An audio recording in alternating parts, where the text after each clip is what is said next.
এটা হলো China মেন্সের shirt. দেখেন শার্টগুলা কটনের পরে থাকে, সিল্কের উপর থাকে, সব রকমের থাকে। এর মধ্যে দুই একটা ফ্লেলিং টাইপেরও পড়তে পারে, অর্থাৎ 12 ভাজালি সব রকমের কাপড় দিয়ে শার্টগুলো থাকে।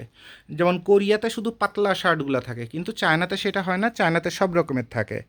আর এটা নিয়ে ওয়াশ করার পরে কিন্তু যথেষ্ট ভালো কোয়ালিটিতে চলে আসে। তো দেখেন চায়নার শার্টগুলোর অবস্থা।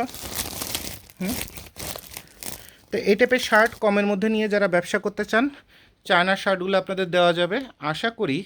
কারণ এই শার্টগুলো যারা বিক্রি করেন তারা তো ওই স্ট্যান্ডার্ডেই বিক্রি করেন, ওই স্ট্যান্ডার্ডেই দাম চান খুচরা যারা বিক্রি করেন। তাহলে খুচরা বিক্রির আয় ব্যয়ের হিসাব করলে চায়না শার্ট কিন্তু একদম লস প্রজেক্ট না, ভালোই থাকে। শুধুমাত্র দেখতে হবে কাপড়গুলো নিয়ে ওয়াশ আয়রন করার ব্যবস্থা আপনার হাতের কাছে আছে কি না। যদি থাকে কমের মধ্যে, তাহলে আপনি এই চায়না শার্ট নিয়ে যথেষ্ট ভালো ব্যবসা করতে পারবেন।